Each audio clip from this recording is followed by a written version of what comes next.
ప్రమాదం ఎక్కడో పొంచుకుని ఉంటుంది. ఆ వచ్చే ప్రమాదాలన్నీ యేసయ్యే తప్పించాలి, విడిపించాలి, రక్షించాలి, కాపాడాలి. కాబట్టి ఆ ప్రభు దగ్గరికి మనం రావాలమ్మా. ప్రభుని నమ్ముకోవాలి, ప్రభు అందు భయభక్తులు కలిగి ఉండాలి, ఆయన చెప్పింది వినాలి. ఆయన మార్గంలో నడిచినప్పుడు మనల్ని తప్పిస్తాడు, రక్షిస్తాడు, కాపాడుతాడు, ఆయన కృపలు భద్రపరుస్తాడు. అందుకే యేసయ్య దగ్గరికి రావాలి, అందుకే యేసయ్యందు భయభక్తులు కలిగి ఉండాలి. మీ అందరి భర్తలు, ఒక యవనస్తులు 2 పిల్లలు తప్ప అందరు భర్తలు ఏరమ్మా? ఎందుకు?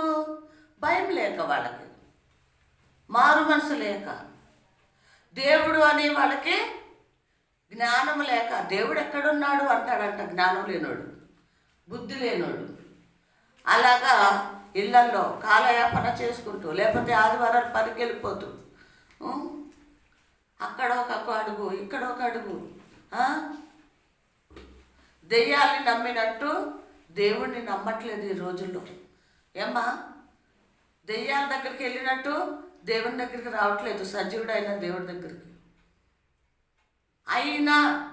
అయినా కృపగల దేవుడు, ఆయన కృపగల దేవుడు. మనకలాగా స్వార్థం ఉండదు, పగ ఉండదు, ప్రతీకారం ఉండదు. ప్రభు దగ్గర తప్పు చేసిన, పాపం చేస్తూ ఉన్నా, పతనమైపోతున్నా, ఇంకా ఓపు పడుతుంటాడు, ఆదరిస్తుంటాడు, ఆదుకుంటుంటాడు. ప్రభు తప్పిస్తాడు. ఇప్పుడైనా వస్తాడేమో నా దగ్గరికి, ఈ ముళ్ళు పెడితే వస్తాడేమో, ఈ గాయం పెడితే వస్తాడేమో అని ప్రభు ఇంకా చూస్తూ ఉన్నాడు మన పట్ల. కొన్ని రోజులు వచ్చినాడే ఆయన మళ్ళీ లోకంలో పడిపోయాడు. ఎంతోమంది పీకు తెగిపోయి చచ్చిపోయిన వాళ్ళు ఉన్నారు. మనం ఎన్నో విన్నాం ఈ సంవత్సరంలో. మరి కొంచెము గాయములు అతన్ని తప్పించాడు అంటే, మరి ఆ కృపగల దేవుడు తప్పిస్తాకే ఆయన అక్కడ సిద్ధ మనసు కలిగి ఉన్నాడు. అవునా కాదండి? దుష్టుడు దాన్ని తెస్తున్నాడు. ఏం చేశాడు ప్రభు? తప్పించాడు. ఆయన చెయ్యి అడ్డం పెట్టి అది తెగకుండా అక్కడ ఆపేశాడు. అది తెలుసుకోవాలి. అర్థమవుతుందమ్మా? నేను తప్పించబడ్డాను అంటే నా ప్రభువే నా పైన కనికరపడ్డాడు, నన్ను చూశాడు, నన్ను కాపాడాడని పశ్చాత్తాపడుతూ కన్నీరు విడిచి ఆయన పాదాలు పట్టుకుని ఏడవాలి. అప్పుడే దేవుడు సంతోషపడి ఇంకా మన జీవితంలో ఇంకా ఏం చేయాలో కార్యాలు చేస్తాడు. కాబట్టి ఇప్పుడైనా చెప్పండి మీ ఆయనకి, ఇది మంచిది కాదయ్యా, నువ్వు అటు ఇటు పరిగెడుతున్నావు, పద్ధతి కాదు ఇది. సజీవుడైన దేవుడు మనకున్నాడు, రా చర్చికి. నువ్వు ఆ మంత్రాలు తంత్రాల దగ్గరికి వెళ్ళొద్దు, తాళ్ళు గీయలు వెయ్యొద్దు, అది శాపము. మనకే కాదు మన బిడ్డలకు కూడా శాపం అని భార్యలుగా చెప్పండి అమ్మా. మీరు మౌనంగా ఉంటే ఎట్లా? ఇది తప్పు అని సంఘంలో బోధిస్తూ ఉన్నప్పుడు మీరు చెప్పండి, ఇది శాపము, మన బిడ్డల మీదకి తరతరాలుగా వస్తుంది, చెయ్యొద్దు మనం అని మరి బుద్ధి చెప్పడానికి ప్రయత్నం చేయాలి స్త్రీలుగా. కాబట్టి మంచిది. దేవుడు మరి మీరు మీ పిల్లలు మరి మందిరానికి వస్తున్నారు, దేవుడిని ప్రార్థిస్తున్నారు. కాబట్టి మరి శుక్రవారం నేను అడిగాను, మీరు ఏం కోరుకుంటున్నారు అంటే, మా నాన్న చర్చికి రావాలని కోరుకుంటున్నాం అన్నారు ఈ ఆడపిల్లలు 2. మరి అదే దేవుడు చూశాడు ఆ రోజు. శుక్రవారం సాయంత్రమే నైవేళ వెళ్ళింది. మనం అనుకుంటాం ఏదో ప్రార్థన చేస్తున్నాం, ఏదో చేసేస్తున్నాం అంటాం, కానీ ఆ చిన్న మాటలే ప్రభు వింటాడు. వాళ్ళ మాటలు దేవుడు విన్నాడు. ఆ సాయంకాలం వాళ్ళ నాన్నను కాపాడాడు. హల్లెలూయా. నమ్మితే ఇప్పటికైనా బ్రతుకు మార్చుకుంటే మంచిది. ఏం కోరుకుంటున్నారమ్మా మీరు అంటే, మా నాన్న మారాలి, చర్చికి రావాలని కోరుకుంటున్నాం అన్నారు వాళ్ళు. కాబట్టి మరి భార్యలుగా భర్తలకు బుద్ధి చెప్పండి, వాళ్ళు కూడా మందిరానికి రావడానికి నడిపించండి. మీరు మంచి మాటలతో, ప్రార్థనతో. అర్థమవుతుందా? కూర్చున్నప్పుడు అయ్యా ఇవన్నీ జరుగుతున్నాయంటే, మన పిల్లలు మనం బాగున్నామంటే దేవుడు కృపే కదా, రా చర్చికి అని మరి అడిగి మరి తీసుకురావటానికి మరి దేవుడిని అడగండి. దేవుడు వాళ్ళ మనసును మారుస్తాడు. మంచిది బిడ్డలారా, మరి సాక్ష్యం దేవుడు దీవిస్తాడు, ఆశీర్వదించి చూస్తాడు. ఈసారి మీ ఆయన వస్తాడు అని. హల్లెలూయా, హల్లెలూయా చెప్పి పిల్లలు మీరు కూడా చెప్పండి అంటే మేము చెప్తామమ్మా, అయినా మా డాడీ వినడు అనేసి వాళ్ళు అంటున్నారు. కాబట్టి వినకపోతే నష్టపోయేది ఎవరైతే వినరో వాళ్ళే నష్టపోతారు, వింటే బాగుపడతారు. మంచిది, వాక్యంలోకి వెళ్దాం. చూడండి సామెతలు 19వ అధ్యాయం 1 నుంచి చదవండి. బుద్ధిహీనుడైన తన పెదవులతో వినాలి అందరూ. బుద్ధిహీనుడైన తన పెదవులతో మూర్ఖంగా మాట్లాడు వాని కంటే యథార్థంగా ప్రవర్తించు దరిద్రుడే శ్రేష్ఠుడు. చాలండి, చిన్న ప్రార్థన విన్నారు మీరు. వినగల చెవులు నాకు దయచేయ ప్రభా, వినగల చెవులు నాకు ఇవ్వండి ప్రభా. మీ అమూలమైన మాటలు నేను వినాలి ప్రభా. నన్ను నేను సరి చేసుకోవాలయ్యా. నేను ఎలా ఉన్నాను ఈ రోజున? బుద్ధి ఉన్నదా, బుద్ధి లేకుండా ఉన్నానా, జ్ఞానం కలిగి ఉన్నానా లేదా? మనం అడుగుదాం, మనం అందరం అడుగుదాం. స్తోత్రం, స్తోత్రం నాయన, స్తోత్రం నాయన. యేసయ్యా, యేసయ్యా మీకే వందనాలు, వందనాలు, వందనాలు, వందనాలు. కనికర పూర్ణుడవు, జాలిగల దేవుడవు, ప్రేమగల యేసయ్యా మీకు స్తోత్రములు ప్రభా, స్తోత్రం. ఈ పునరుద్ధాన దినం ఇచ్చినందుకు మీ స్తోత్రములు ప్రభా. సజీవ లెక్కలో ఉంచే వారమంతా నాయన కాచి కాపాడిన దేవుడు మీ స్తోత్రములు ప్రభా. నాయన మీకు వందనాలు అయ్యా. నాయన మీ స్తోత్రములు ప్రభా. ప్రార్థనతో నాయన మీ స్తోత్రం నాయన, మాటలతో నాయన మిమ్మల్ని మహింపరిచినందుకు మీకు వందనాలు ప్రభా. ఇదిగో ప్రభా, అమూలమైన సమయానికి మేము వచ్చాం ప్రభా, మీ స్తోత్రములు ప్రభా. ఇదిగో దేవా, ఈ అమూలమైన జీవపు మాటలు పరలోకము నుంచి నాయన శరీరధారిగా వచ్చినాయి అయ్యా. మీ మాటలు తండ్రి మాకు నాయన బోధిస్తూ ఉన్నాము ఈ రోజున ప్రభా. బోధిస్తూ ఉన్నప్పుడు ప్రభా మేము నాయన విని ప్రభా హృదయంలో భద్రపరుచుకుని అయ్యా మమ్మల్ని మేము సరి చేసుకున్నటకు చాలా ఉన్నాయి, ఇందులో చాలా ఉన్నాయి ప్రభా. నాయన శుద్ధి చేసుకున్నటకు చాలా ఉన్నాయి అయ్యా. మీ స్తోత్రములు ప్రభా. నాయన యేసయ్యా వింటమే కాదు కానీ ప్రభా నాయన మా హృదయాల్లో ఏది నాయన ఉన్నదో లేదో ప్రభా, ఏ విధంగా నడుచుకుంటున్నామో నడుచుకున్నట్లేదో, చేస్తున్నామో లేదో మేము గ్రహించుకుని ఎవరికి వాడమే సయా. మీ స్తోత్రములు ప్రభా.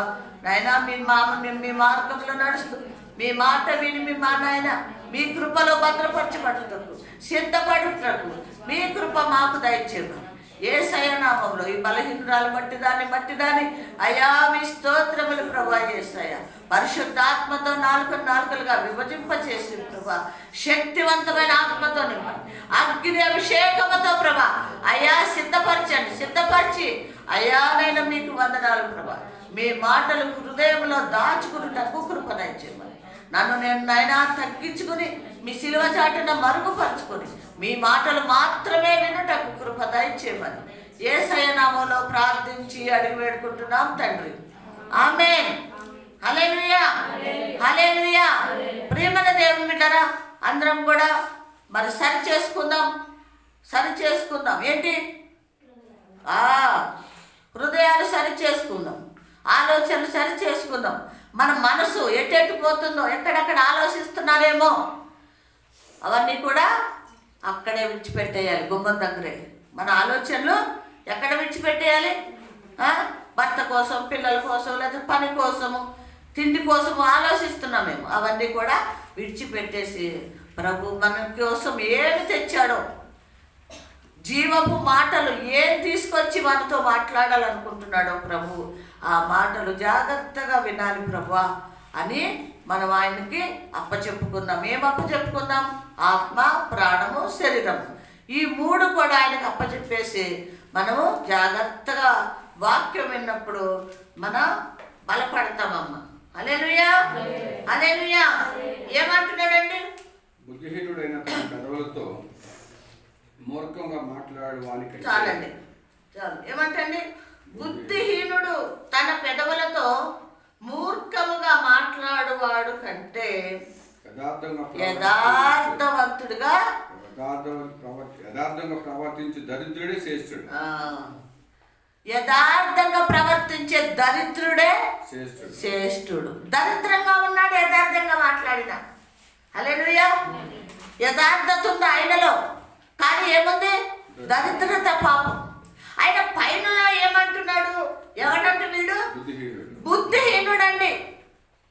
తన పెదవులతో మూర్ఖంగా మూర్ఖంగా మాట్లాడుతున్నాడు. బుద్ధిహీనుడు తన పెదవులతో మూర్ఖంగా మాట్లాడుతున్నాడు. నిజమే ప్రియమైన దేవుని బిడ్డలారా, నిజమే. మనకి బుద్ధి ఉండదు, జ్ఞానం ఉండదు, మూర్ఖంగా మాట్లాడుతుంటాం, మూర్ఖంగా ప్రవర్తిస్తుంటాం. ఎందుకంటే మనలో యేసు ప్రభు మరి ఆత్మ కానీ లేకపోతే మనసు కానీ లేనప్పుడు, పరిశుద్ధాత్మ శక్తి లేనప్పుడు మనిషిలోకి ఎవరు వస్తారు అంటే దుష్టుడు వస్తాడు. వాడు ఏం చేస్తాడంటే మూర్ఖంగా మాట్లాడిస్తుంటాడు. ఈ వ్యక్తికి తెలియదు ఏం మాట్లాడుతున్నాడు, ఏం చేస్తాడో తెలీదు. వాడు మూర్ఖంగా మాట్లాడించి అవమానపరుస్తాడు, లేకపోతే సాక్ష్యం కోల్పోయేలాగా చేస్తాడు. గొడవలు కారణమే ఉండదు, ఏం మాట్లాడతారు. వాడిలో ఏముందంట, మూర్ఖపు దురాత్మ పని చేస్తుంది. కాబట్టి వాడు మూర్ఖంగా, వాడు పెదవులు మాట్లాడుతూ ఉంటాయి.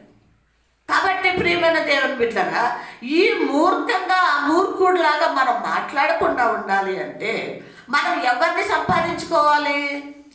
ఎవరు కావాలి మనకి? యేసయ్య కావాలి. యేసయ్య ప్రేమ మనలో ఉండాలి, ఆయన ఆత్మ మనలో ఉండాలి. ఆయన ఆత్మ మనలో ఉన్నప్పుడు మన మూర్ఖంగా మాట్లాడటానికి ఆత్మదేవుడు వాడికి అవకాశం ఇవ్వడు, అవకాశము ఇవ్వడు. ఎందుకు? దేవుని బిడ్డలుగా ఆయన రక్తంలో కడగబడ్డాం, ఆయన బీజము మనలో ఉంది కాబట్టి ఆయన మాటలు వింటూ సరిచేయబడుతున్నాం, ఆయన ప్రార్థిస్తూ మనం సిద్ధపడుతున్నాం, ఆరాధిస్తూ ఆత్మ నింపుకుంటున్నాం. కాబట్టి ఇక మూర్ఖపు మాటలకి తావే ఉండదు. ఆ విధంగా జీవించే వాళ్ళకి మూర్ఖంగా మాట్లాడే అవకాశమే ఉండదు.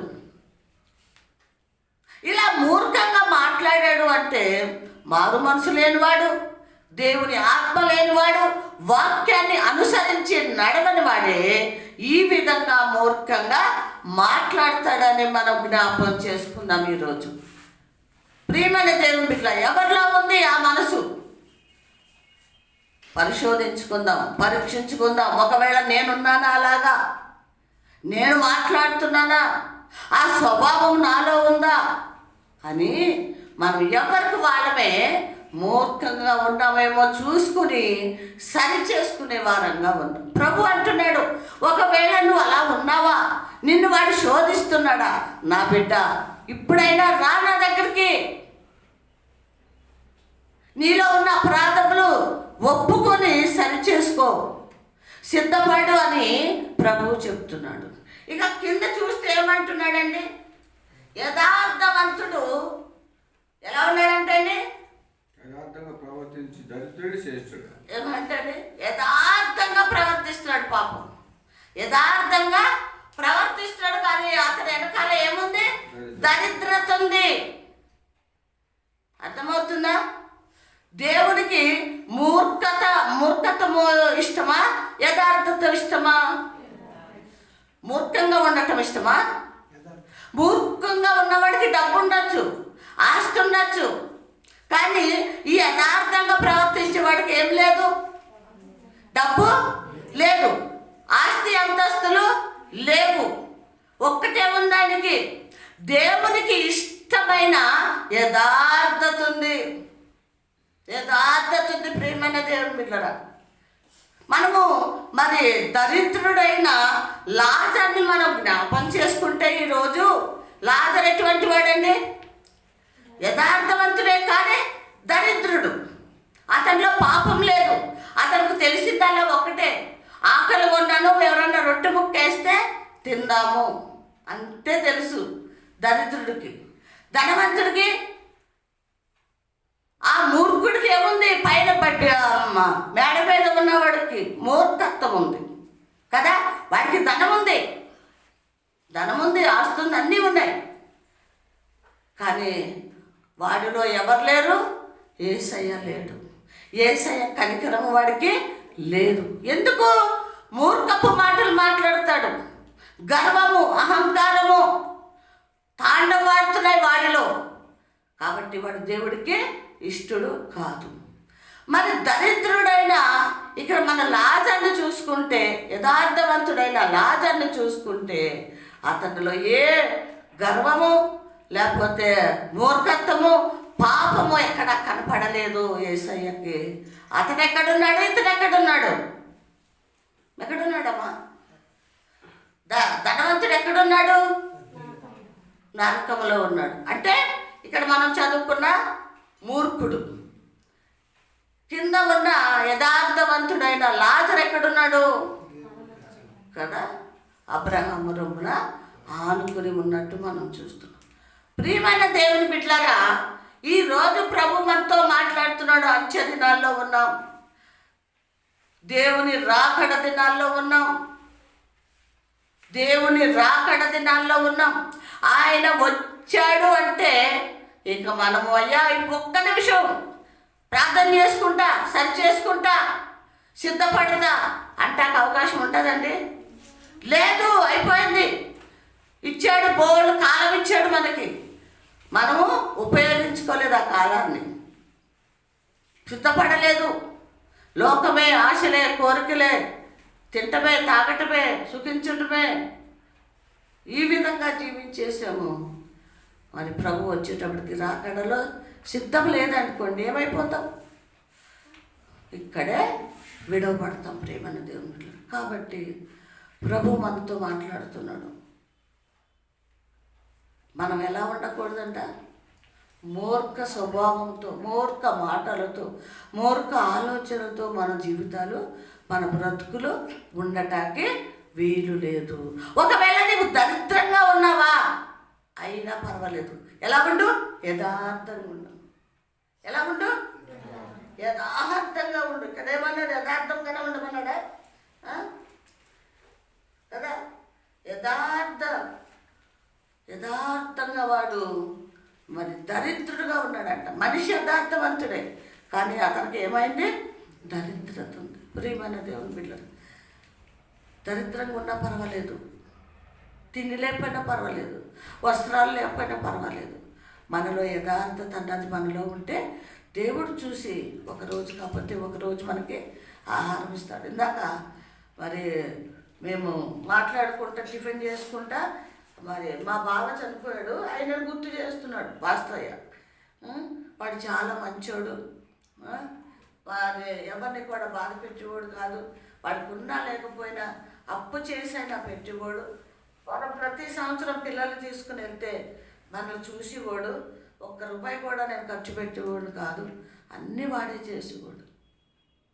నిజంగా పొద్దుట అసలు ఎందుకు ఆలోచనలు వచ్చినాయి, ఎందుకు వచ్చినాయి కానీ దేవుడి పేరట చెప్తున్నాను, చాలా యథార్థవంతుడు మా బావ. ఇప్పుడు చూస్తే నన్ను చూస్తారేమో నా మీద ప్రేమ ఉంటే. ఈయనని 3 పిల్లలు ఎందుకు చూడాలండి వాళ్ళు? అది కూడా నెల రోజులు ఉండేవాళ్ళు పిల్లలు చిన్నప్పుడు ఊరెళ్ళి. మరి ధనవంతుడా? ధనం ఉందా ఆయనకి? కోటీశ్వరుడా? పొలాలున్నాయా?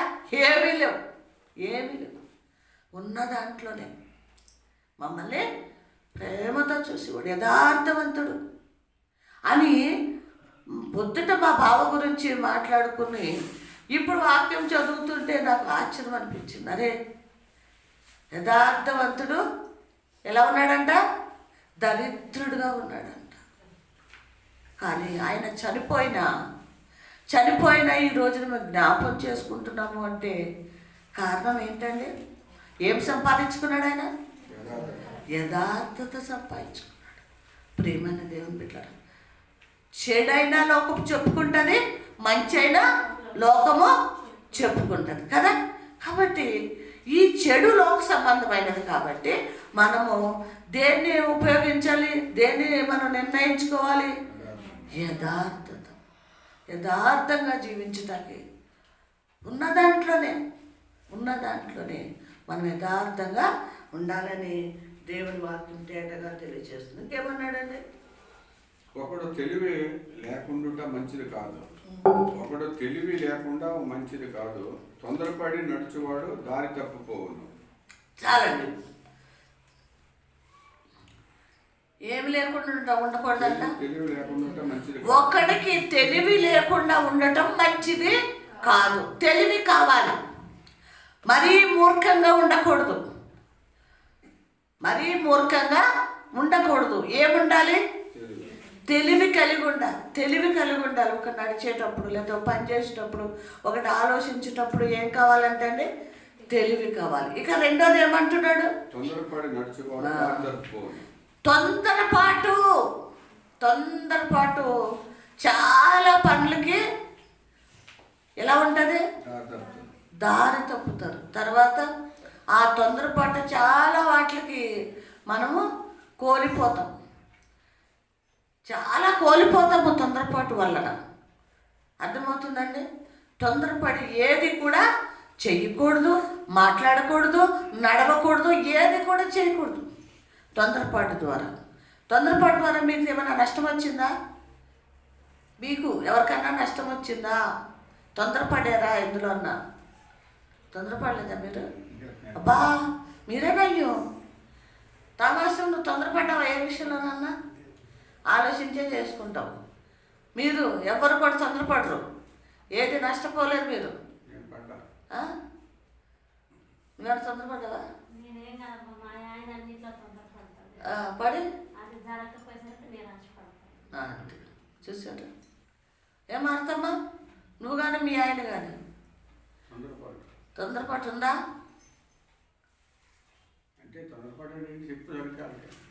తొందరపాటు అంటే ఆలోచించకుండా చేయటం, అది నష్టపోవటం, వెళ్ళటం, అది పని పట్టుకోవటం, ఇది తొందరపాటు అంటే. జరిగినాయా మీ ఇంట్లో? జరిగినాయా? ఏముండకూడదంట? నువ్వు తొందరపడితే నీ మార్గం ఏమవుతుందంట? అది తొందరపడి వెళ్ళావనుకో, వెళ్ళవలసిన దారిలో వెళ్ళవు, దారి తప్పిపోతావు. అక్కడ ఎన్ని ఇబ్బందులు పడాలి కదా? చాలా నష్టపోవాలి, చాలా బాధపడాలి, కుటుంబం అంతా ఏడవాలి, ఎన్నో ఇబ్బందులు, ఎన్నో ఇరుకులు. చిన్న తొందరపాటుకి ఆలోచించకుండా చేయకుండా, మరి ముఖ్యంగా దేవుణ్ణి అడగకుండా, దేవుని సన్నిధిలో మనం కనిపెట్టి ప్రార్థన చేయకుండా తొందరపడి మనం వెళ్తే దారి తప్పుతాము, అన్నీ నష్టపోతాం. మేము కూడా మీ పాస్టర్ కూడా తొందరపాటు ఎక్కువ, అన్నీ చాలా చాలా నష్టపోయి చాలా. సరే ఒకవేళ మరి సంపాదించిన లోకంలోది నష్టపోతే పర్వాలేదు, పోతే పోని కదా.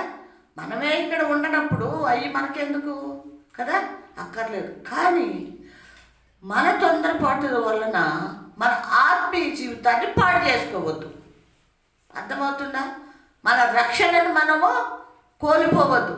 మన మారు మనసుని లేదా వాక్యము పరిశుద్ధతని మనము తొందరపాటు వల్ల కోల్పోకుండా, అవమానకరంగా ఉండకుండా, అర్థమవుతుందండి, దుఃఖకరంగా మనం ఉండకుండా, ఎక్కడ కూడా తొందరపాటు అన్నది లేకుండా ఆచి చూసి నడమన్నాడు దేవుడు. ఆచి చూసి మాట్లాడు. నువ్వు మాట్లాడేటప్పుడు కూడా టక్కని మాట్లాడేసేయద్దు, తర్వాత నీకే ప్రాబ్లము కదా. ఒక మాట అన్నామంటే దాన్ని తీసుకోలేము. కాబట్టి తొందరపాటు అన్నది మనకొద్దు.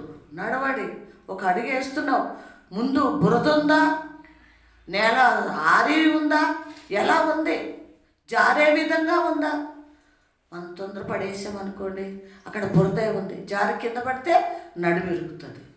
కాబట్టి తొందరపాటు నడవడి, మాట, తలంపు, ప్రతిదీ కూడా మనకి దుఃఖాన్ని దారితీస్తుంది, నష్టాన్ని దారితీస్తుంది, అవమానమే దారితీస్తుంది. కాబట్టి తొందరపాటు మార్గము మనల్ని దారి తప్పిస్తుంది.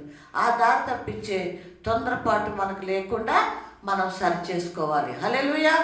ఇప్పుడైనా మరి ఆస్తి గురించి కాదు, కానీ నేను చెప్పేది మనం ఆత్మీయ జీవితము మరి ఎక్కడ కూడా తొందరపడుతూ మనం కోల్పోకుండా, పడిపోకుండా, దేవుడి నామానికి అవమానకరంగా ఉండకుండా మనం తొందరపడకుండా జాగ్రత్తగా ఉందాం. ఇంకేమంటున్నాడు?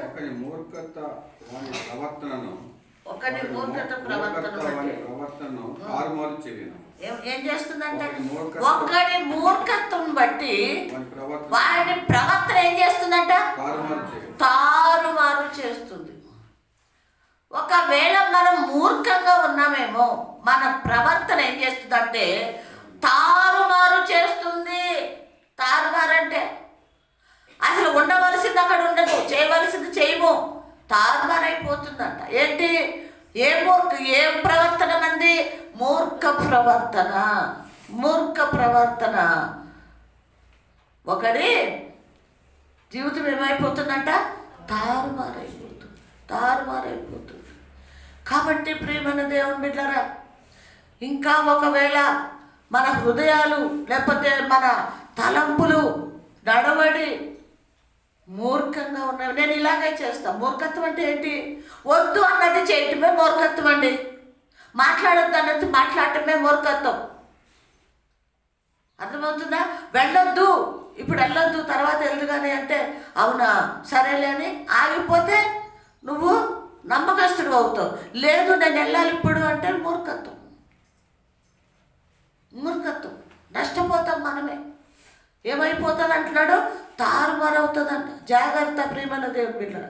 స్త్రీలు కూడా చాలామంది ఇళ్లలో మూర్ఖంగా ప్రవర్తిస్తారు. మూర్ఖంగా ప్రవర్తిస్తుంటారు. భర్త వద్దన్నది చేస్తామంటారు, వెళ్ళొద్దన్న కాడికి వెళ్తామంటారు, చేయొద్దన్న కాడికి చేస్తూ ఉంటారు. ఇక పురుషులైతే చెప్పొద్దు, భయంకరమైన మూర్ఖులు వాళ్ళు. ఆ మూర్ఖత్వంలోనే తారుమారైపోతున్న జీవితాలు. అవునా కాదా? జీవితాలు తారుమారు చేసుకుంటున్నారా లేదా మూర్ఖత్వంతో? ఉదాహరణకు ఒక్కటేనండి, 10 చెప్పక్కర్లేదు. మీరు చర్చికి రమ్మంటున్నారు, వాళ్ళు రావట్లేదు, దాన్ని ఏమంటారు? ఏమంటారమ్మా? మూర్ఖత్వం. వాళ్ళ జీవితాలు ఏమన్నా అవ్వచ్చు. ఇక్కడ ప్రభువు చెప్తున్నాడు తారుమారు అవుతాయంట. తారుమారు అవుతాయి. ఒకడు ఏమనుకుంటాడంటే దాని మాట ఏం తినేది అంతేనా? తమాసు ఏమనుకుంటాడు? దాని మాట ఏం తినేది, ఏదో చెప్తుంది, పిచ్చిది, పిచ్చి మొక్కలు ఏదో చెప్తుంది. దాని మాట ఏంటి? మగోడిని, నాకు ఎన్నో పనులు ఉంటాయి, నేను వెళ్ళాలి, చేసుకోవాలి, అది ఇంట్లో ఉండి అన్నం వండేది అని ఈజీగా తీసి పడేస్తారు భార్యలు. ఏమైపోతాయి వాళ్ళ జీవితాలు? తారుమారైపోతాయి. మీ ఆయన చర్చికి రమ్మంటే ఏమంటాడు సుశీలమ్మ? ఏమంటాడు నిన్ను? 2 వారాలు వచ్చాడేమో కొత్త సంవత్సరంలో అయిపోయింది. నువ్వు రమ్మంటే ఏమంటాడమ్మా మీ ఆయన? ఎప్పుడు మీ ఆయన?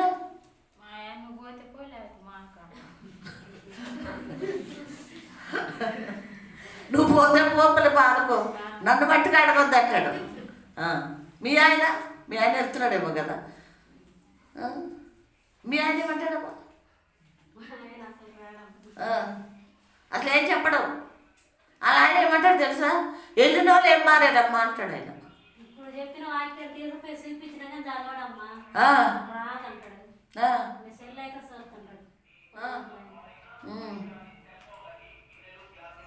అంటే వీళ్ళని ఏమంటారు?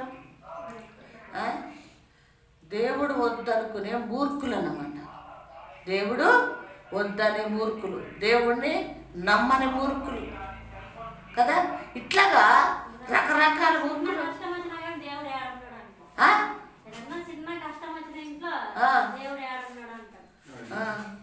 ఉంటే కష్టం ఎందుకు వచ్చింది అంటాడు.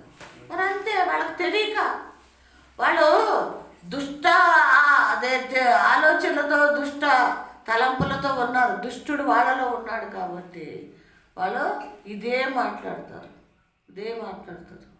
దేవుడు అంటే చూపించు, దేవుడిని అది ఇమ్మని నాకు. మూర్ఖత్వం. ఏది ఏది సునీత, మౌనిక 2 వారాలు బట్టి వస్తలేదు. మూర్ఖత్వం. వాళ్ళ మూర్ఖత్వాలో లేకపోతే ఆ భర్తల మూర్ఖత్వాలో తెలీదు. ఏం చేస్తాయంట జీవితాలు? ఏమండి? జాగ్రత్తగా మనము ఒకవేళ మనలో ఉందేమో మూర్ఖత్వం. చెప్పిన మాట వినకపోవటం. విన్న వెంటనే ఏం చేయాలి? మనలో మూర్ఖత్వం లేదు, యేసయ్య మనసు ఉంది, జ్ఞానం కలిగి ఉన్నాము. ఓహో ఇది చెప్పాడు కదా, ఇది చేద్దాం. చేయలేదనుకో దాన్ని ఏమంటారు? మూర్ఖత్వమే అంటారు. అది ఏదన్నా కానివ్వండి. ఎంత చెప్పినా ఎంతలేదు, ఈ మూర్ఖుడిని ఎవడు మార్చాలి అంటాం కదా. అందుకే మన జీవితాలు తారుమారంటే ఏంటో తెలుసా? దేవుణ్ణి తెలుసుకోకుండా, దేవుడి మాట వినకుండా మనము మూర్ఖంగా ఉన్నప్పుడు మన జీవితాలు తారుమారైపోతాయంట. తారుమారంటే ఏంటి?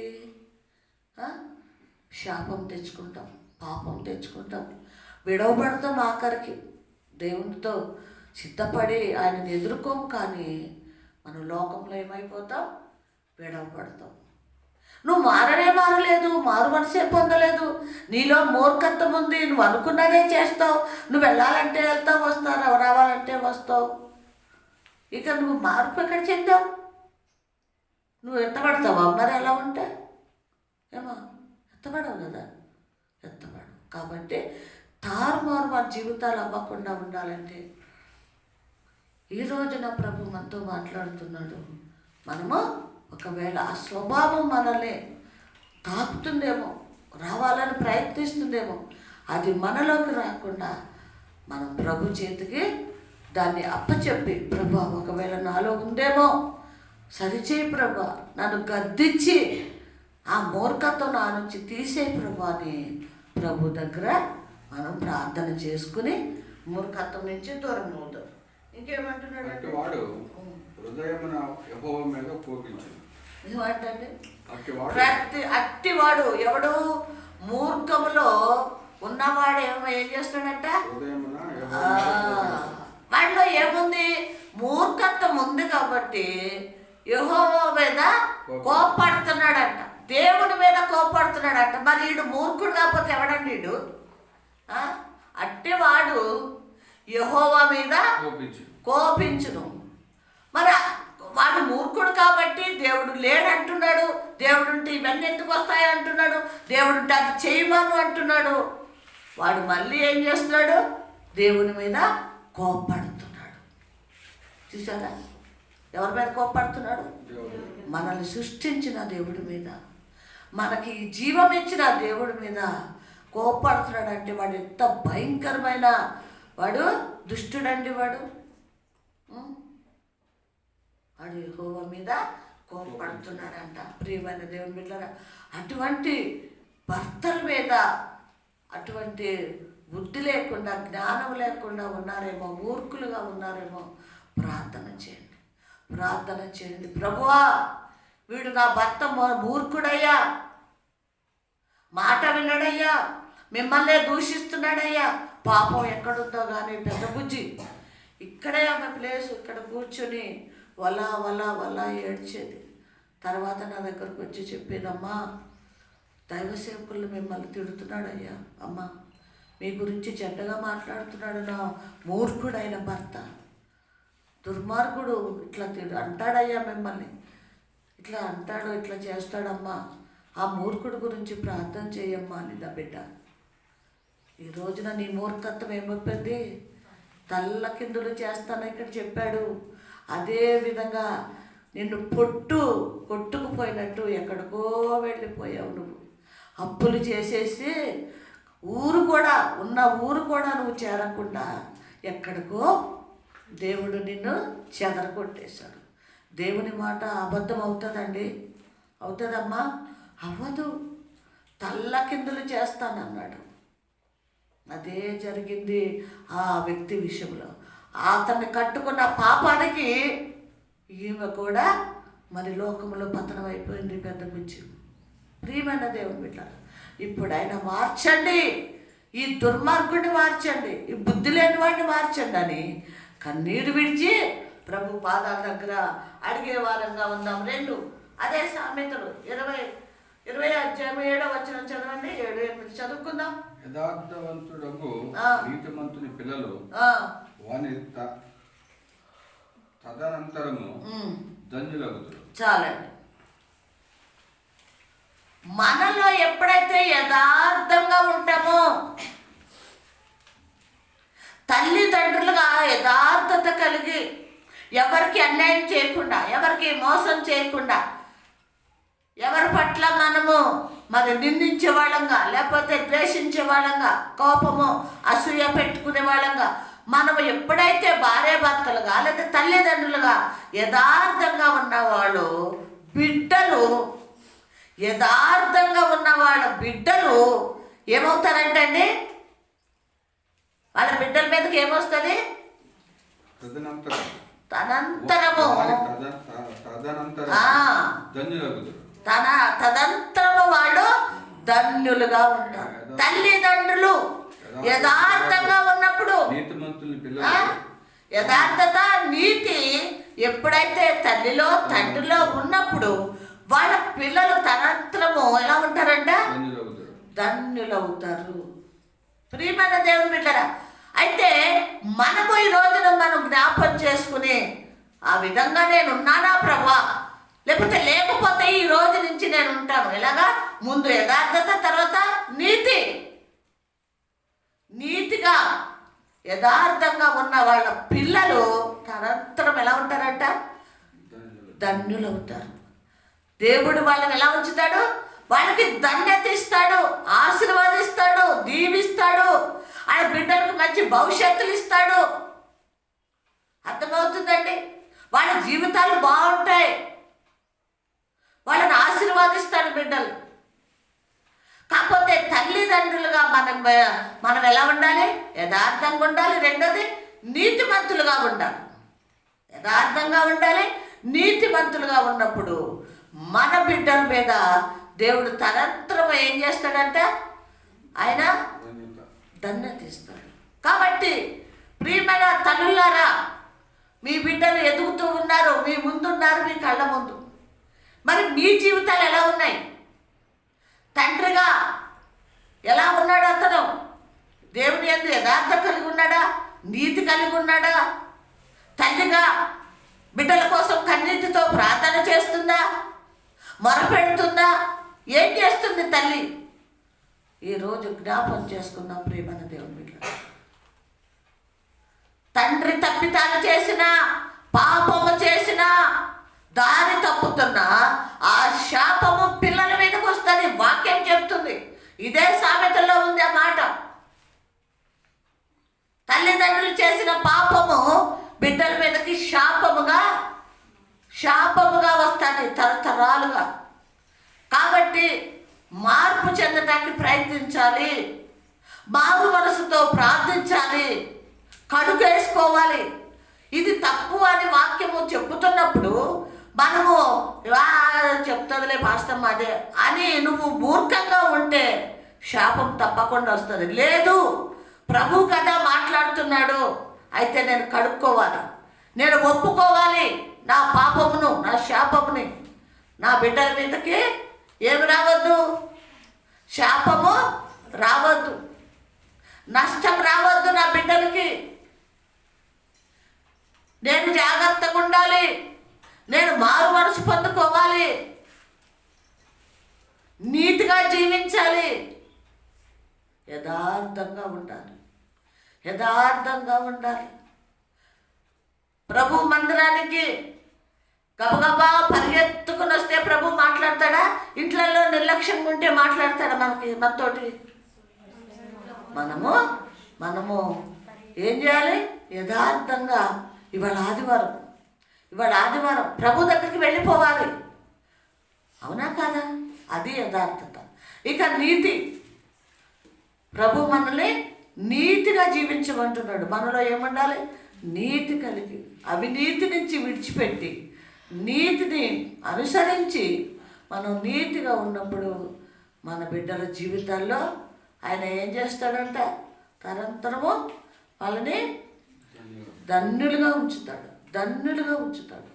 కాబట్టి ప్రియమైన దేవుని బిడ్డలారా,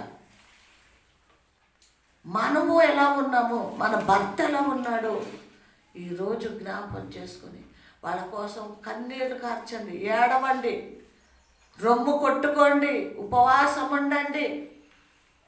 అయ్యా, నా భర్త దుర్మార్గుడు, నా భర్తలో యథార్థత లేదు, మిమ్మల్ని తిడుతున్నాడు నా భర్త,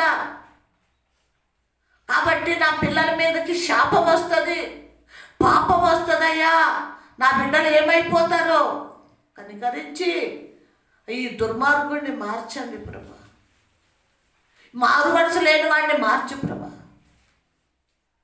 యథార్థత లేని వాడిని మార్చు ప్రభా అని మనము దేవుని సన్నిధిలో మొరపెట్టుకోవాలమ్మా, మొరపెట్టుకోవాలి, అడగాలి ప్రభుని, వేడుకోవాలి ప్రభు సన్నిధిలో. బిడ్డలారా, భయభక్తులతో మనము ప్రభు పాదాల దగ్గరికి నలిగిన మనసుతో, విరిగిన హృదయంతో రావాలి.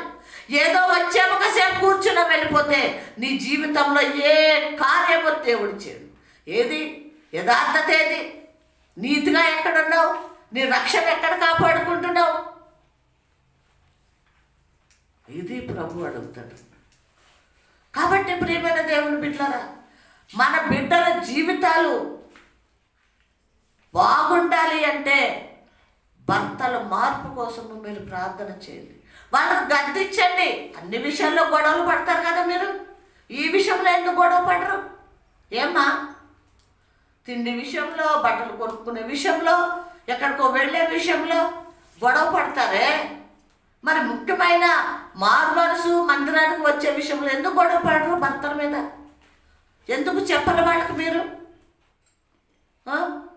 మీ బిడ్డలు భవిష్యత్తు బాగుండాలని లేదా మీకు? ఒక్కొక్క ఇంటికి నలుగురు పిల్లలు ఉన్నారు మీకు. నీకు ఎంతమంది? ముగ్గురేనా? ఓకే, ఒకరు తక్కువ. మా అత్తమ్మకి 5, అన్నమ్మకి 2, ఆమెకి మౌనికకి 2, కరుణమ్మకి 4, ఏమ్మా సుశీలమ్మకి 3, నీకు 4. దేవుడిచ్చిన గర్భఫలం మంచిది. మరి ఈ గర్భఫలమని దేవుడు ఆశీర్వదించాలంటే, దీవించాలంటే తల్లిదండ్రులుగా మీ బాధ్యత ఏంటి? మీ బాధ్యత ఏంటి? ఏం చేయటం అంటే యథార్థంగా ఉండాలి, నీతిమంతులుగా దేవుని మందిరంలో బిడ్డల కోసం ప్రార్థన చేయాలి.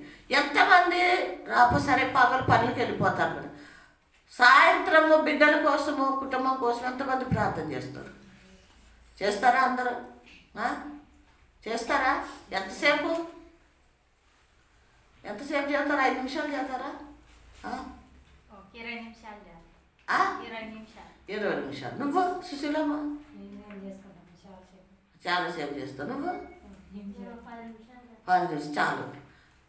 కరుణమ్మ నువ్వు ఎంతసేపు చేస్తావు? 20 నిమిషాలు చేస్తావు. అన్నమ్మ ఎంతసేపు? అమ్మా చేస్తావు. నువ్వు ఎంత? 10 నిమిషాలు. నువ్వు చాలు. 10 నిమిషాలు ప్రార్థన దేవుడు వింటాడా? సంతోషపడతాడా? ఏమ్మా తామాసు నువ్వు ఎంతసేపు చేస్తావు? ఒక అరగంట చేస్తావు. ఆస్తాయ్య నువ్వు ఎంతసేపు చేస్తావు? అరగంట చేస్తాడంట. మరి మీ టయాలు బాగానే పెట్టుకున్నారు. ఎక్కడికన్నా వెళ్ళాలన్నా, ఎవరింటికి చుట్టాలింటికి వెళ్ళాలన్నా, ఏమన్నా కొనుక్కోవాలన్నా, ఏమన్నా దావత్ చేసుకోవాలంటే 10 నిమిషాలు చేసుకుంటారా? 15 నిమిషాలు చేసుకుంటారా? 20 నిమిషాలు చేసుకుంటారా? ఏమ్మా ఎంతసేపు చేస్తారు చెప్పండి నాకు? ఎంతసేపు? ఇప్పుడు షాపింగ్కి వెళ్తారు మీరు, ఎంతసేపు చేస్తారు మీరు చెప్పండి? 4 గంటలు. 4 గంటలు లోక సంబంధమైన ఆశ, కోరిక, తపన. బా ఆచారం వాళ్ళు, అబ్బా ఈ చరం వాళ్ళు, అబ్బా అది వాళ్ళు. గంటలు సమయం అంతా లోకములు వ్యర్థం చేస్తారే. చుట్టాలిళ్ళకి వెళ్ళి, ఊర్లు వెళ్ళి ఎంజాయ్ చేసి. కానీ నిన్ను సృష్టించిన దేవుడు, నీకు రక్షణ ఇచ్చిన దేవుడు, నిన్ను ఈ రోజున బ్రతికించిన దేవుడు, నీకు తోడుగా ఉండి నిన్ను ప్రేమించి నీకు ఇచ్చిన సంతానాన్ని ఇచ్చిన దేవుడికి నువ్వు ఇచ్చే సమయం ఎంత? ఏమ్మా 10 నిమిషాలు ఇది న్యాయమేనంటారా? దేవుడు ఇష్టపడతాడంటారా? వింటాడంటారా? మీకు ప్రతిఫలం వస్తుందని నమ్ముతున్నారా మీరు? మీకు ప్రతిఫలం ఇస్తున్నాడా దేవుడు? చెప్పండి, ఇస్తున్నాడా మీకు?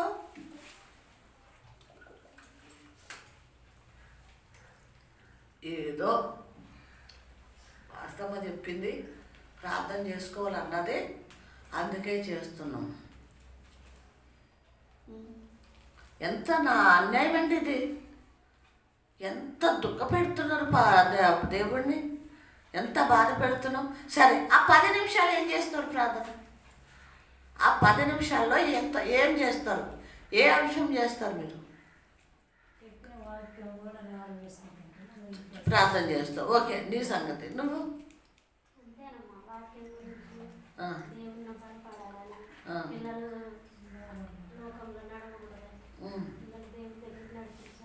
ప్రార్థన చేస్తావు. నువ్వమ్మా? నువ్వు అలాగే చేస్తావా? నువ్వు ఏమని చేస్తావు? అంతే అంటే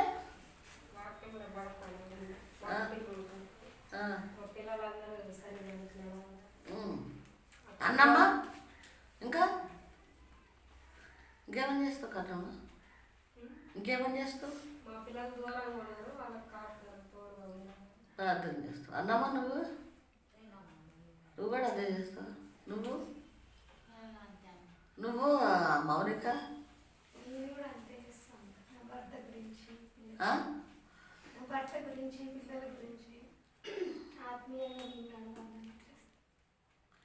మీరు అందరూ ఒకటే పాట పాడుతున్నారు. ఆ పాటలు ఎక్కడ చేంజ్ లేదు. ఒక్కటే పాట పాడుతున్నారు. మరి ఆ దేవుడికి తెలుసు, మీకు తెలుసు, నాకైతే తెలియదమ్మా. నువ్వేం చేస్తావు ప్రార్థన? నా కుటుంబం బాగుపడాలి, మా నాన్న మార్పులు పొందాలి, సంఘానికి కొత్త ఆత్మలు నడిపించాలి. ఆమేన్. నువ్వు అంటే ఈవెన్ కాపీ కొట్టావా? మా డాడీ చర్చికి పంపించాలమ్మా మాకు. ఎనీ టైం బండి మీద తిరుగుతారు కాబట్టి మా నాన్న కాపులో ఉన్నారమ్మా. అవును, రాత్రి చర్చ ఎందుకు తుడవాలనుకున్నావు? తెలియదమ్మా, మాకు కూడా తుడవాలనిపించింది, అందుకే తుడిచి వెళ్ళానమ్మా. తుడవాలనిపించింది, అందుకే తుడుచు.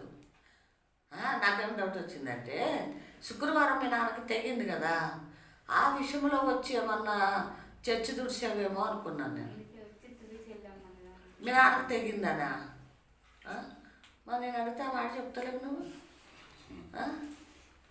అలా కాదు, మా నాన్నకి తెగిందని చర్చి దుడుతాం కాదు. మీ నాన్నకి తెగక ముందే నువ్వు చెయ్యాలి ఆ పని. అపాయం వచ్చాక దేవుడి దగ్గరికి రావద్దు, మారద్దు, ప్రార్థన చేయొద్దు. అపాయం రాకముందే భయభక్తులతో ప్రార్థన చేయాలి, భయభక్తులతో మందిరానికి రావాలి, భయభక్తులతో వాక్యం వినాలి. అర్థమవుతుందా? సంపూర్ణ నాకు అర్థమైంది. నువ్వు చెప్పక ముందే నాకు రాత్రి అర్థమైంది. ఏంటి పిల్లని పిలిస్తే పైన ఉంది ఏంటని, ఏంటి సంపూర్ణ అంటే నేను చర్చి తుడుస్తున్నాను. మరి ఈయనేమన్నా తుడమన్నాడేమో పాస్టర్ అనుకుంటే కాదు, నాకే తుడవాలనిపించిందంటే అనుకున్నా నేను. వాళ్ళ నాన్నకి మొన్న అట్లా అయింది కదా, అట్లా తుడవాలనుకుంది. ఎప్పుడే కానీ మా అమ్మకి అది అయింది, మా నాన్నకి అది అయింది, మా తమ్ముడికి ఏదో అయ్యింది అని చెయ్యొద్దు దయచేసి. అందరూ కూడా, సంపూర్ణ కాదు, అందరూ కూడా ముందు మన ప్రభు దగ్గరికి వెళ్దాం. ప్రభు మందిరంలో కన్నీళ్లతో ప్రార్థన చేద్దాం. మన జీవితాలు మార్చుకుందాం, మన బ్రతుకులు మార్చుకుందాం. చర్చి తొడవటం కాదు సంపూర్ణ. నా తండ్రిని మార్చండి అని కన్నీళ్లు విడువు, రోదన చేయండి. ఒక మీ నానే కాదు, ఇక్కడ కూర్చున్న వాళ్ళ భర్తలందరి గురించి కూడా కన్నీరు విడవండి, రోదన చేయండి.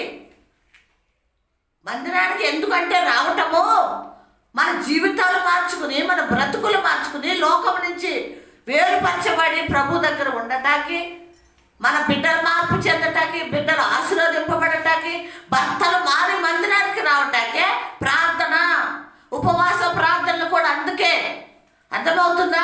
పాస్టర్ రమ్మంటుంది, పెడతానంటుంది, మా పనులు పోతాయి. పనులుంటే రేపు వస్తాయి. కావాలి. దేవుడు నీకు ఈరోజు పనికి వెళ్ళకపోతే రేపు అన్నం పెట్టడా? నీకు పెడతాడు, ఇస్తాడు, ఇంకా ఎక్కువగా ఇస్తాడు నీకు. అది విశ్వాసం ఉండాలి మనకి. మన జీవితాల మార్పు కోసము మందిరానికి రావటం అండి. కన్నీరు విడవటము, తాగుబోతు భర్తలు, తిరుగుబోతు భర్తలు, భార్యలు ఆటంకపరుస్తూ, బిడ్డల్ని దుఃఖపరుస్తూ, ఇలా ఉన్న కుటుంబాలు మారాలి అంటే ప్రభు పాదాలు పట్టుకోవాలి వచ్చి. అర్థమవుతుందా? దానికి కారకురాలు నేను చెప్తున్నాను కదా, సాక్షురాలు నేనే, మొదటి సాక్షి నేనే. ఎవరు మంచోడు కాదు. ఎవరి కుటుంబంలో గొడవలు, శ్రమలు, బాధలు, కష్టాలు, పాపము లేకుండా ఏ కుటుంబం ఉండదు. చెప్పాను కదా, నేను 1 రోజు 2 రోజులు ప్రార్థన చేయలేదు. ఎన్ని సంవత్సరాలు? ఎందుకు చేశానంటావు?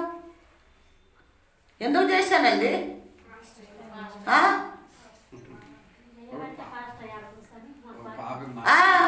ఒక పాపి మారాలంటే తిండి మానేయ్, దప్పిక మానేయ్, కన్నీరు విడువు. నా బిడ్డల కోసము, నా భర్త కోసం, నా కుటుంబం కోసం కన్నీరు విడిచానండి. రోదన చేశాను, నేను రోదన చేశాను. ఆ కన్నీరు చూసిన ప్రభు ఈ రోజున నా బిడ్డల గురించి, నా కుటుంబం గురించి నేను గర్వంగా నా ప్రభు దగ్గర స్తుతిస్తాను. అయ్యా, ప్రార్థన ఆలకించి నా బిడ్డలు మార్చావు, వాళ్ళు రక్షింపబడ్డారు, వాళ్ళకి మంచి భర్తలు వచ్చారు. ఈ రోజున వాళ్ళ జీవితాలు బాగున్నాయండి. అది మీరు చెయ్యాలన్నదే నా కోరిక. మీరు కూడా అలా ఉండాలన్నదే నా ఆశ. అర్థమవుతుందా? పని ఏమవుతుందో, పాస్టమ్మ ప్రార్థనకు రమ్మంటుంది, తొందరగా ముగించదు. ఇవన్నీ మనం పట్టుకుంటే, ఇవన్నీ కావాలంటే మనం లోకంలో విడవబడటం ఖాయం. లేదు, ఈ లోకం నాది కాదు. ఎప్పుడో అప్పుడు మనం ఈ లోకం నుంచి వెళ్ళిపోవాలంటే సిద్ధపడాలి, ఇక్కడికి వచ్చి మార్పు చెందాలి, కన్నీరు విడవాలి భర్త కోసం, బిడ్డల కోసం. అర్థమవుతుందా? ఎక్కడున్నామండి? 20 మనం చదివాం కదా, 7వ అధ్యాయం అయిపోయింది కదా. 3వది చూడండి, 25 నుంచి చదవండి. సామెతలు 25:18. 25:18. మన దేవుని మాటలు హృదయంలో చేర్చుకుందాం. తన పొరుగువాని మీద కటాక్షము పలుకువాడు సమ్మటను, ఖడ్గమును, వాడుగల అంబును పోలినవాడు. శ్రమకాలంలో విశ్వాసఘాతుకుని ఆశ్రయించి 28:18. 28:18. అవునండి, 28:18. ఇక్కడ సరిగ్గా కనపడలేదు. యథార్థంగా ప్రవర్తించేవాడు రక్షించబడును. ఏమంటండి? ఒక్కటే మాట, ఇది చాలు మన జీవితాలు మార్పు మారాలంటే. ఇది చాలండి మన బ్రతుకులు మారాలంటే. ఎలా ఉండాలంట? ఎలా ఉండాలి? మనం యథార్థంగా ఉండాలి. పీకి మీదకి కత్తి వచ్చినా యథార్థత పోనివద్దు. అంటే అబద్ధం ఆడొద్దు, మాట తప్పొద్దు. దాన్నే యథార్థత అంటారు. పీకి మీదకి కత్తి వచ్చినా సరే ఏం చేయకూడదమ్మా? యథార్థంగానే ఉండాలి. ఎవరు చూస్తారు అప్పుడు? ఏమన్నాడు? మీరేమవుతారంటున్నాడు? చూసారా? రక్షణ కావాలా?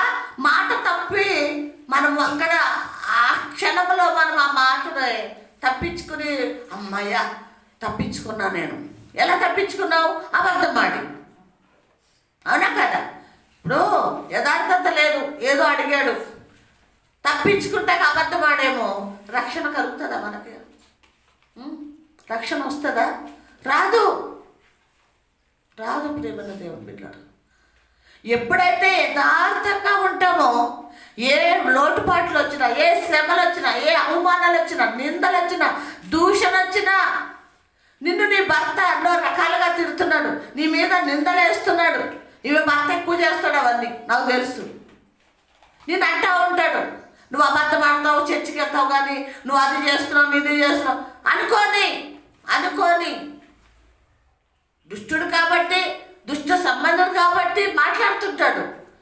అక్కడ నువ్వు అబద్ధం ఆడవలసిన పని లేనే లేదు అనుకోని, ఎన్నన్నీ అనుకోని. కానీ నువ్వు యథార్థంగా ఉండు. నువ్వు యథార్థంగా ఉంటే నువ్వేమైపోతావు? రక్షింపబడతావు. ఏమవుతావు? రక్షింపబడతావు. అంతకంటే భాగ్యం ఏముందండి మనకి? ఏం కావాలి? మనం మందిరానికి రావటానికి, దేవుణ్ణి ఆరాధించటానికి, ప్రార్థించటానికి, వాక్యం ద్వారా మనం సరిచేయబడటానికి దేనికి చేస్తున్నాం ఇవన్నీ? రక్షణ కోసం. ఏమండి? మన జీవితం రక్షింపబడాలి, నా బ్రతుకు రక్షింపబడాలి, నేను రక్షింపబడి ఆ రాజ్యంకు చేరాలి అనే కదా మనం వస్తున్నాము. మరి యథార్థంగా ఉండటానికి ఎంతగా ప్రయత్నిస్తే అంతగా మనకి రక్షణ మనకి ఉంటుంది. ఏదో మొగుడు ఏదో అబద్ధాలు అదేంటే తప్పుడుగా మాట్లాడుతున్నాడు, నీ మీద నిందేస్తున్నాడు, అవమానిస్తున్నాడు, లేదు నేను అనలేదు, నేను చేయలేదు, నేను వెళ్ళలేదు అనే నువ్వు అబద్ధం ఆడవలసిన పని లేనే లేదు అనుకొని, తిట్టుకొని, ఎన్నన్నా నిందలేని పైన ఒక ఆయన ఉన్నాడు. నువ్వు నిజంగా యథార్థంగా ఉన్నావనుకో, భయభక్తులతో ఉన్నావనుకో, వాక్యాన్ని అనుసరించి నడుచుకుంటున్నావనుకో, బాధపడవలసిన పని లేదు. వినపడుతుందా బిడ్డలరా? మౌనిక, మీ భర్తలు దుర్మార్గులు, మూర్ఖపు మనుషులు ఎన్నో అంటూ ఉంటారు. ఏం చేయాలి? మౌనంగా ఉండాలి. మౌనంగా ఉండాలి. నువ్వు ఆ తప్పు చేయనప్పుడు, ఆ మార్గంలో వెళ్ళనప్పుడు, నువ్వు నడుచుకున్నప్పుడు భయపడవలసిన పని లేదు. నీ రక్షణ నిన్ను కాపాడుతుంది. హల్లెలూయా. ఆ రక్షణ నిన్ను ఏం చేస్తుంది? కాపాడుతుంది. కాబట్టి ప్రియమైన దేవుని బిడ్డలారా, మనము ఎలా ఉండాలి? యథార్థంగా ఉండాలి. సరే, యథార్థంగా ఉన్న మన మీద నిందలు వస్తున్నాయి, అవమానాలు వస్తున్నాయి, దూషణలు వస్తున్నాయి. అయినా ఈ చెవితో అయినా ఈ చెవితో విడిచిపెట్టేసాయి. పైన ప్రభు ఉన్నాడు, నిన్ను రక్షిస్తాడు, నిన్ను కాపాడుతాడు. నిన్ను కొడుతున్నాడా? కొట్టని. ఎంత కొడతాడో కొట్టని. ప్రభు నీకు వాగ్దానం చేస్తాడు కదా, ఏమని? రక్షించేవాడు నేనే అన్నాడు కదా, రక్షిస్తాను అంటున్నాడు. నీకెందుకు భయము?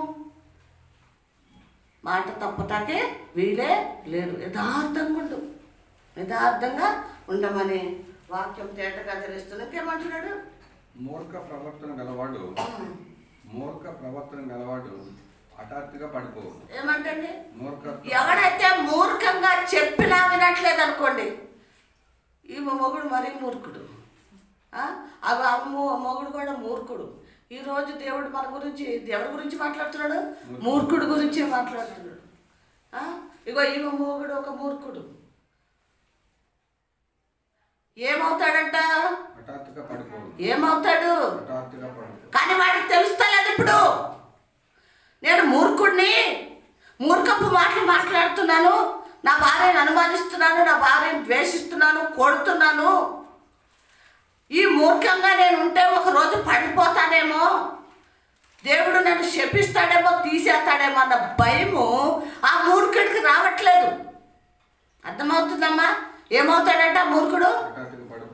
మౌనిక, వింటున్నావా? హఠాత్తుగా ఏమైపోతాడంట? పడిపోతాడు. కాబట్టి మీలో ఉన్న యథార్థతని వదిలిపెట్టద్దు, గట్టిగా పట్టుకోండి. నువ్వు యథార్థంగా ఉన్నావా? ఆ యథార్థతను కాపాడుకుంటే గట్టిగా పట్టుకో. కొట్టని, తిట్టని, అవమానించని. ప్రభు చూస్తున్నాడు, నిన్ను రక్షిస్తాడు. ఈ మూర్ఖుడు ఏం చేస్తాడంటే ఒకరోజు ఏమండి హఠాత్తుగా పడిపోతాడు. చెప్పి పడిపోడు. పడిపోతామంటే ఏంటి? ఏమండి పడిపోతామంటే ఏంటి? లోకం నుంచే దూరం అవ్వటం. జాగ్రత్త ప్రియమైన దేవుని, జాగ్రత్త. ప్రార్థన చేయండి వాళ్ళ కోసం. మారాలని దేవుడిని కన్నీటితో అడగండి. వాళ్ళకి బుద్ధి చెప్పండి, బుద్ధి చెప్పండి. ఇదిగో ఇప్పుడు మీ సెల్లల్లోకి ఈ వాక్యం వస్తుంది కదా, వాళ్ళకి వినిపించండి. ఇదిగో మూర్ఖుడు ఎలా ఉన్నాడో, ఏమైపోయాడో మూర్ఖుడు చూడండి, ఇప్పుడైనా మీ బ్రతుకులు మార్చుకోండి అని వాళ్ళకి చెప్పండి. వింటారా? ప్రభు అన్నాడు ఒక చోట, వాళ్ళు విన్నా వినకపోయినా వెళ్ళి వాళ్ళకి బోధించు, ప్రకటించు. యేసుకేలు గ్రంథంలో అన్నాడు ప్రభు. వాళ్ళు మూర్ఖులు, ఆ ఇశ్రాయేలు ప్రజలు మూర్ఖులు, వాళ్ళు వినరు. అయినా నీ నోట నా మాట పెట్టాను, వెళ్ళు నాయనా, వెళ్ళి వాళ్ళకు ప్రకటించు. విన్నా ప్రకటించు, వినకపోయినా ప్రకటించు, నువ్వైతే చెప్పినా వెళ్ళి అని ప్రభు చెప్పాడు. మీరు కూడా విన్నా వినకపోయినా చెప్పండి. ఇక లాస్ట్ మాట ఒకటి చదువుకుందాం. 30 అదే సామెతలు 30వ అధ్యాయం 7వ వచనం చదవండి. నేను నీతో 2 మనవులు చేసుకొంచున్నాను. ఇవి జాగ్రత్తగా వినండి. దేవా, నేను నీతో 2 మనవులు చేసుకొంచున్నాను. ఏమంటున్నాడండి? దేవా, నేను నీ దగ్గర 2 మాటలు అడుగుతున్నాను. మనవులు అంటే మీకు అర్థమవుతుందో లేదో, 2 మాటలు అడుగుతున్నానయ్యా. ఏమంటున్నాడు? వినండి జాగ్రత్తగా, ఇది చూడండి. నన్ను మనవులు చేసుకొంచున్నాను. నేను చనిపోక ముందు ఏం చేసుకున్నాడు? 2 మనవులు చేశాను. నేను చనిపోక ముందు వాటిని నాకు అనుగ్రహింపుము. చాలండి. ప్రియమైన దేవుని బిడ్డలారా, భక్తుడు ప్రభు దగ్గరకు వచ్చి అంటున్నాడు, దేవా, మీ దగ్గర 2 విషయాలు నేను చెప్పాలనుకుంటున్నా, అడగాలనుకుంటున్నా, వినండి అయ్యా అని చెప్తూ ఉన్నాడు, అడుగుతూ ఉన్నాడు. ఏంటో తెలుసా అవి?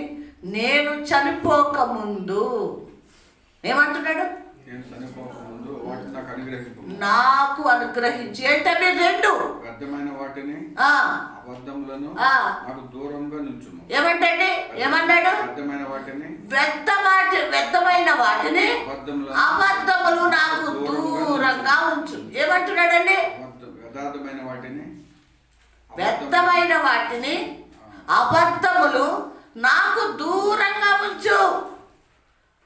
దేవుని దగ్గర ఏమీ ఎక్కువ అడగలేదు, 2 విషయాలు చెప్తున్నాడు.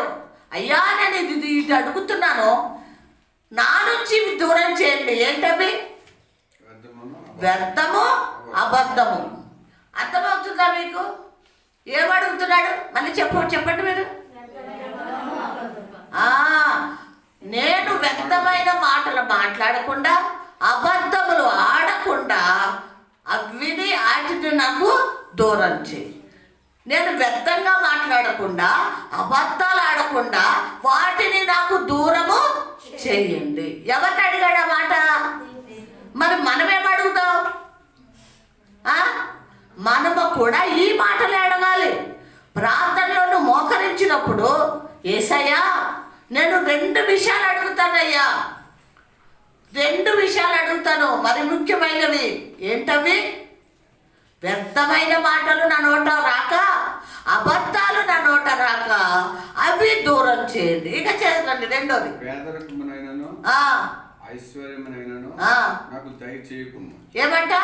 పేదరికం లేకుండా, గొప్పవాడుగా ఉండకుండా అవి నాకు దయచేయండి. ఏమందంటే ఆయనకి?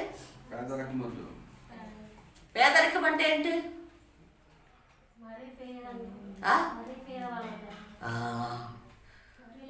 ఒక పూట తిని ఒక పూట తినక, చిరిగిపోయిన బట్టలు కట్టుకుంటాం, గుడిసెలో ఉండటం, అది పేదరికం. అర్థమైందా?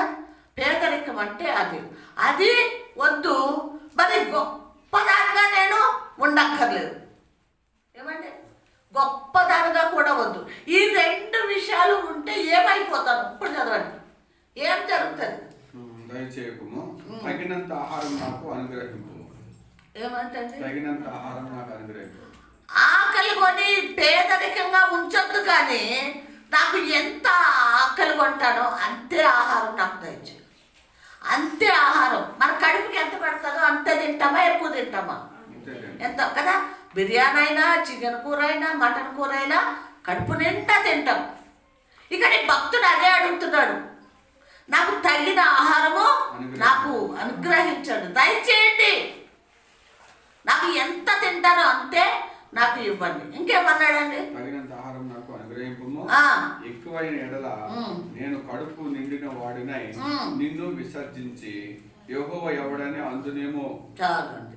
ఏమంట? నిజమే కదా కదా, నిజమా కాదా ఈ మాట? లోకంలో ఇప్పుడు డబ్బు ఎక్కువైపోయింది కదండి, ధనం విస్తారంగా ఉంది లోకంలో. ఎవరి దగ్గర చూసినా ఇప్పుడు 100కి 50కి లెక్కలేదు కదా, 1000కి లెక్కే లేదు, 1000 100లాగా ఉంది ఇప్పుడు. కోట్లు కోట్లు పడగెత్తిన వాళ్ళు ఉన్నారు. వాళ్ళు ఎలా ఉన్నారో తెలుసా? దేవుడు అక్కర్లేదు వాళ్ళకి, దేవుడిని లెక్క చేయట్లేదు. ఇప్పుడు నువ్వా పక్కనుండు, నేను కోటీశ్వరుని. ఇప్పుడు పాపం విస్తరించింది, పాపం విస్తరించింది. ఆడ మగ తేడా లేకుండా తాగుతున్నారు, తింటున్నారు, వ్యభిచారం చేస్తున్నారు, పతనమైపోతున్నారు, పాపపు ఊబిలో కూరుకుపోతున్నారు. ఎందుకో తెలుసా? ఎక్కువయ్యి. ఇక్కడ ఏమన్నాడు? అయ్యా ఎక్కువైన ఎడల నేను నువ్వెవరో అంటాను. నేను ఎవరంటాను? దేవుడు ఎవరో. నిజమే, ఆ రోజుల్లోనే ఉన్నాం మనం, ఆ రోజుల్లోనే ఉన్నాం పిల్లలారా. దేవుని కృపను బట్టి ఈ మందిరానికి వస్తున్న బిడ్డలారా, మీరందరిని బట్టి నేను చాలా సంతోషిస్తున్నాను. మీకు ఎదురుగా చెప్పటం కాదు, కానీ ఏనాడు కూడా 10 రూపాయలని ఉన్నాయని గర్వించలేదు మీరు.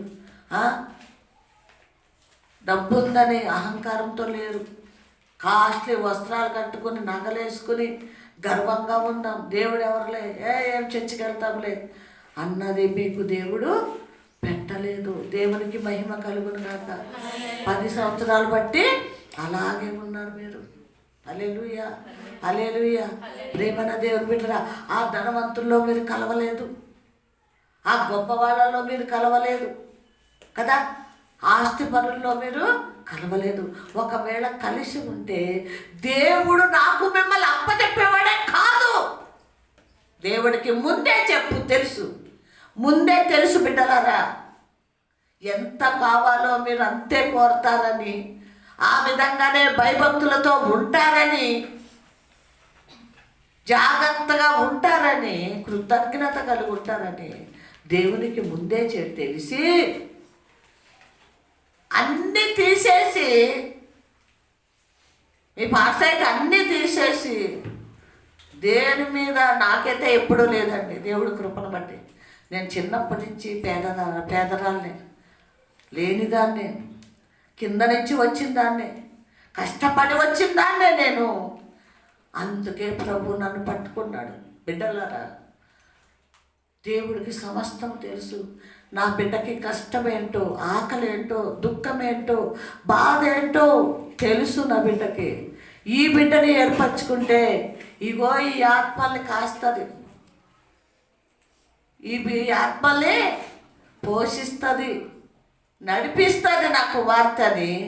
ఈ మూలకి తీసుకొచ్చి మనందరినీ ఒక కుటుంబం చేశాడు. హల్లెలూయా, హల్లెలూయా.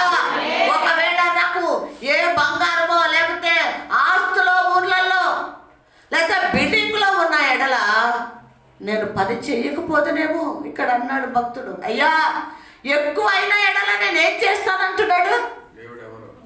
చూసారా? నిజమేనండి, మనం మట్టివాళ్ళం కదా, మనకు అదే ఆలోచన వస్తుంది. దేవుడు అసలు ఎవరో, ఎక్కడున్నాడు దేవుడు? నేనే కోటీశ్వరురాల్ని, నేనే ధనవంతురాల్ని, నాకు ఇవన్నీ ఉండగా దేవుడు ఎందుకు అని అంటామేమో. అందుకే ఏమన్నాడండి, చదవండి. అందుకే ప్రేమ దేవుని బిడ్డలారా, ఎక్కువైన ఎడల నేను కడుపు నిండిన వాడై నిన్ను విసర్జించి యెహో ఎవడని అందునేమో, లేక బేదనై తొలిగి నా దేవుని నామమందు దూషించునేమో.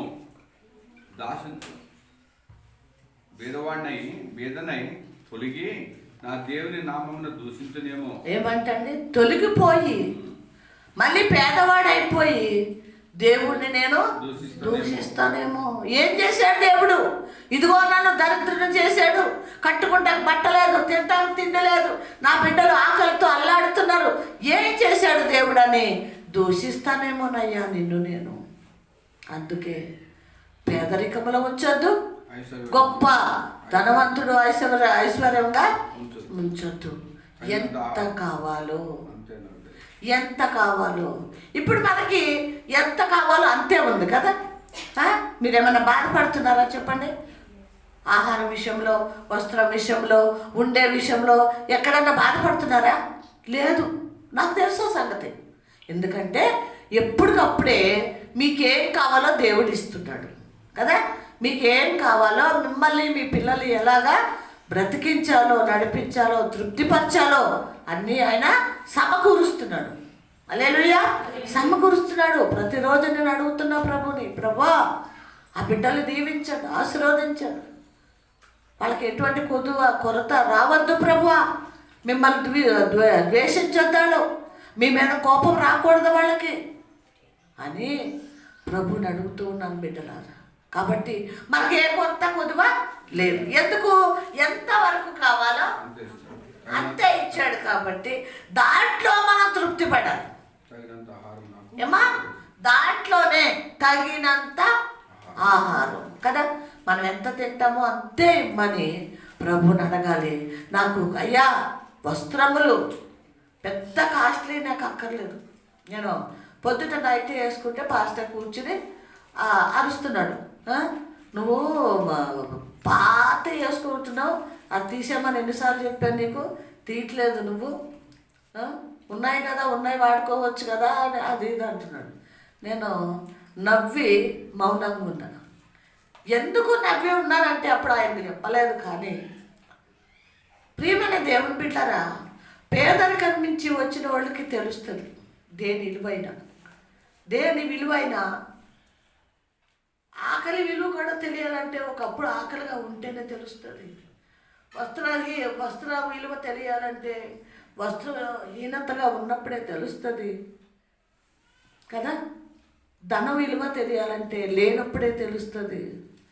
మనం ఉండటానికి, గృహంలో ఉండటానికి అది మనకు కొదువుగా ఉన్నప్పుడే, అప్పుడు ఇప్పుడు కొంచెం పెద్ద ఇంట్లో ఉండేటోడికి దాని విలువ అప్పుడే తెలుస్తుంది. బాగుంది, గట్టిగా ఉంది, సో చేసుకుందాం ఇంకా 2-3 సార్లు అని నేను అనుకున్నాను. కానీ పాస్టర్ వెళ్ళేటోడికి నాకు గుర్తొచ్చింది, ఈ నైటీలు కూడా లేని వాళ్ళు చాలామంది ఉన్నారు. ఏమ్మా, ఉన్నారా లేదా? అటువంటి బట్టలు లేని వాళ్ళు కూడా ఉన్నారు, బాధపడే వాళ్ళు ఉన్నారు. నాకు తెలుసా సంగతి. ఏదో ఈ రోజున దేవుడు ఆశీర్వదించి ఇచ్చేసాడని నేను అలా ఉండాలి, ఇలా ఉండాలి, నేను అలా ఎంజాయ్ చేయాలి, నేను ఇలా చేయాలని ఆ మనసు నాకు లేదు.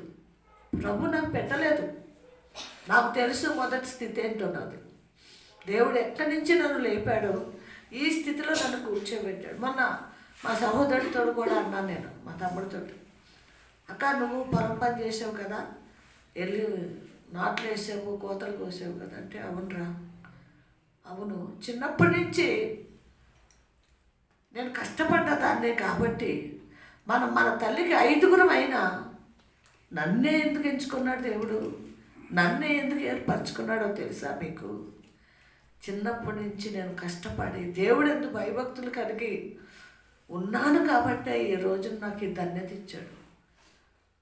నాకు ఆస్తులు అంతస్తులు అక్కర్లేదు, వెండి బంగారాలు నాకు అక్కర్లేదని ఆనాడు నుంచి ప్రార్థన చేస్తున్నా, ఈనాడు కూడా ప్రార్థన చేస్తున్నా. ప్రియమైన దేవుని బిడ్డలారా, మనము ఇక రాబోయే దినాల్లో కూడా పిల్లలు గర్వించకుండా, అహంకారంతో ఉండకుండా, మనం దేవుని యందు భయభక్తులు కలిగి, మూర్ఖంగా ఉండకుండా, యథార్థమైన మనసు కలిగి, మనం తగ్గించుకునే దేవుని యందు భయభక్తులు కలిగి నడుచుకున్న ఎడల మనము ఆశీర్వదింపబడతాం, రక్షింపబడతాం, దీవించబడతాం. మన కుటుంబాలు ఎంతగానో దేవునికి దగ్గరగా ఆయన రక్షణ పొందుకొని మనం ఆయన రాకడికి సిద్ధపడే వారంగా ఉంటాం. ఈ మాట దేవుడు దీవించి ఆశీర్వదించును గాక.